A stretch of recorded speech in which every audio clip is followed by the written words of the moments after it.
Au nom du Père, du Fils, du Saint-Esprit. Amen. Seigneur Jésus, tu connais mon inconstance et mon infidélité. Tu sais combien je suis faible.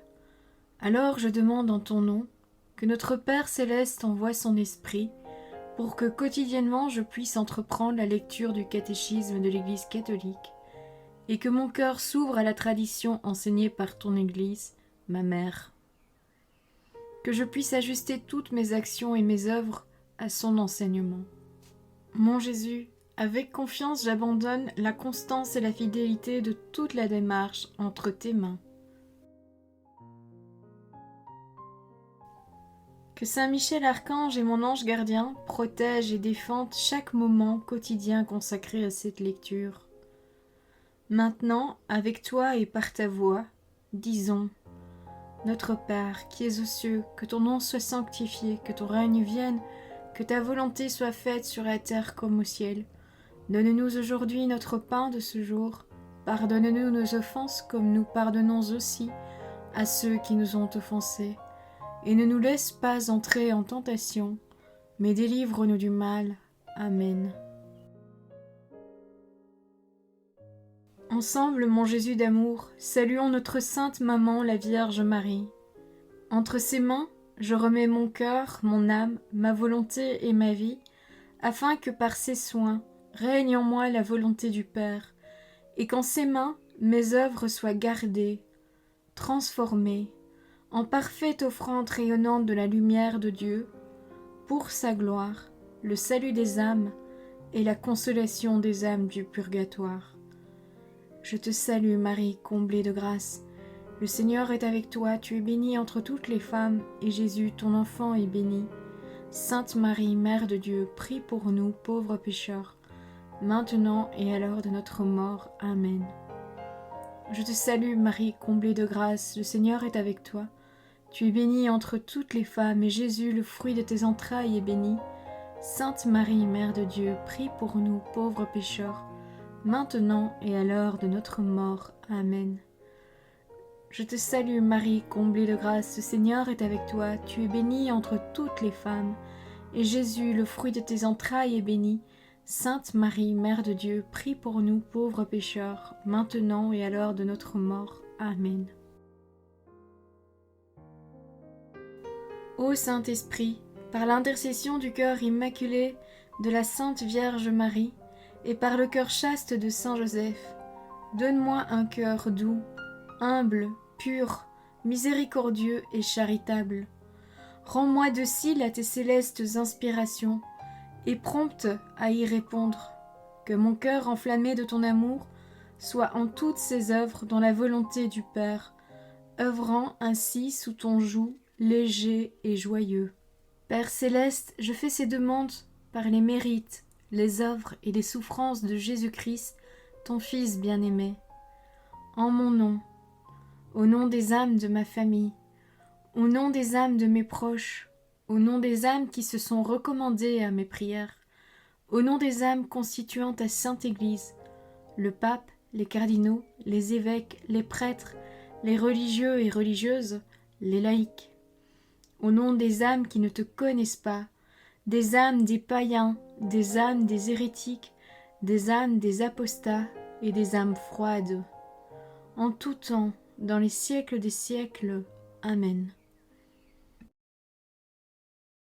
Troisième point.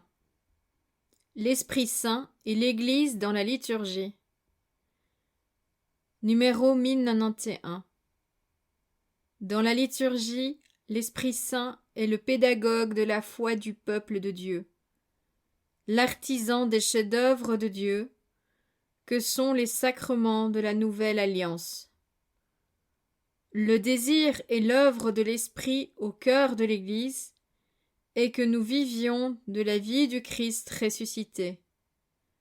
Quand il rencontre en nous la réponse de foi qu'il a suscitée, il se réalise une véritable coopération. Par elle, la liturgie devient l'œuvre commune de l'Esprit Saint et de l'Église. Numéro 1092.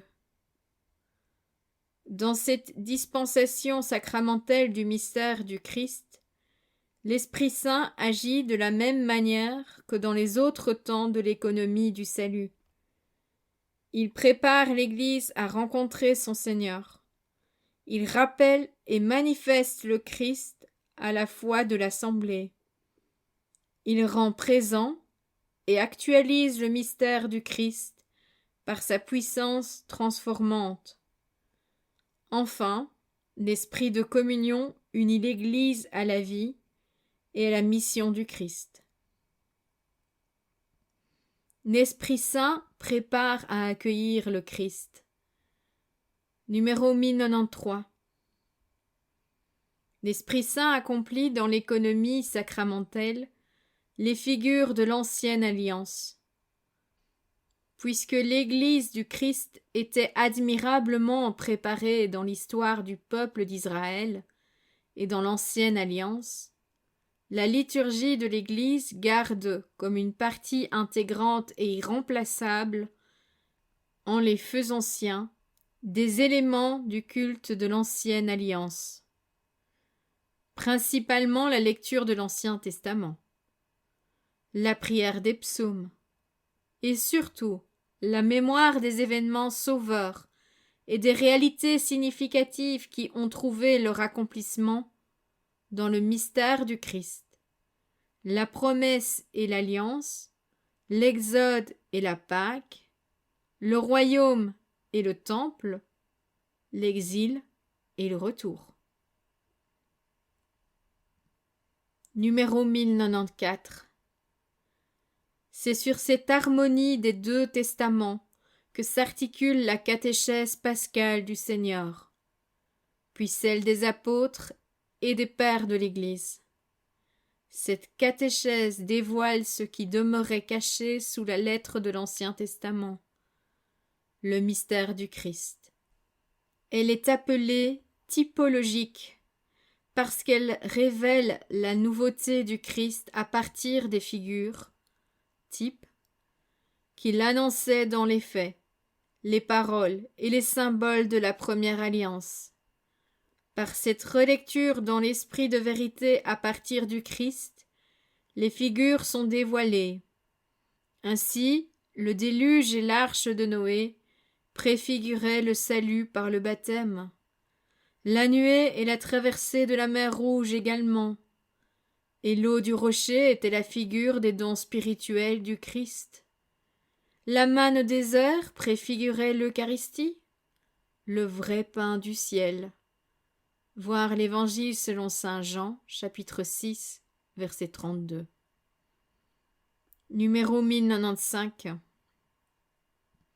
C'est pourquoi l'Église, spécialement lors des temps de l'Avent, du Carême et surtout dans la nuit de Pâques, relit et revit tous ces grands événements de l'histoire du salut dans l'aujourd'hui de sa liturgie. Mais cela exige aussi que la catéchèse aide les fidèles à s'ouvrir à cette intelligence spirituelle de l'économie du salut, telle que la liturgie de l'Église la manifeste et nous la fait vivre. Numéro 1096. Liturgie juive et liturgie chrétienne. Une meilleure connaissance de la foi et de la vie religieuse du peuple juif, telles qu'elles sont professées et vécues encore maintenant, peut aider à mieux comprendre certains aspects de la liturgie chrétienne. Pour les Juifs et pour les chrétiens, l'Écriture sainte est une part essentielle de leur liturgie. Pour la proclamation de la parole de Dieu, la réponse à cette parole, la prière de louange et d'intercession pour les vivants et les morts, le recours à la miséricorde divine. La liturgie de la parole, dans sa structure propre, trouve son origine dans la prière juive. La prière des heures et autres textes et formulaires liturgiques y ont leur parallèle, ainsi que les formules mêmes de nos prières les plus vénérables, dont le Pater. Les prières eucharistiques s'inspirent aussi de modèles de la tradition juive. Le rapport entre liturgie juive et liturgie chrétienne, mais aussi la différence de leur contenu, sont particulièrement visibles dans les grandes fêtes de l'année liturgique, comme la Pâque. Les chrétiens et les juifs célèbrent la Pâque, Pâque de l'histoire, tendue vers l'avenir chez les juifs, Pâque accomplie dans la mort et la résurrection du Christ chez les chrétiens, bien que toujours en attente de la consommation définitive. Numéro 1097. Dans la liturgie de la Nouvelle Alliance, toute action liturgique, spécialement la célébration de l'Eucharistie et des sacrements, est une rencontre entre le Christ et l'Église. L'assemblée liturgique tient son unité de la communion de l'Esprit Saint, qui rassemble les enfants de Dieu dans l'unique corps du Christ. Elle dépasse les affinités humaines, raciales, culturelles et sociales. Numéro 1098. L'Assemblée doit se préparer à rencontrer son Seigneur, être un peuple bien disposé. Voir l'Évangile selon saint Luc chapitre 1 verset 17. Cette préparation des cœurs est l'œuvre commune de l'Esprit Saint et de l'Assemblée, en particulier de ses ministres. La grâce de l'Esprit Saint cherche à éveiller la foi, la conversion du cœur et l'adhésion à la volonté du Père. Ces dispositions sont présupposées à l'accueil des autres grâces offertes dans la célébration elle-même et aux fruits de vie nouvelle qu'elle est destinée à produire ensuite. Voilà, c'est tout pour aujourd'hui. Je vous souhaite à tous une bonne et sainte journée. Que le Seigneur nous bénisse tous. Que votre ange gardien veille bien sur vous. Au nom du Père, du Fils, du Saint-Esprit. Amen.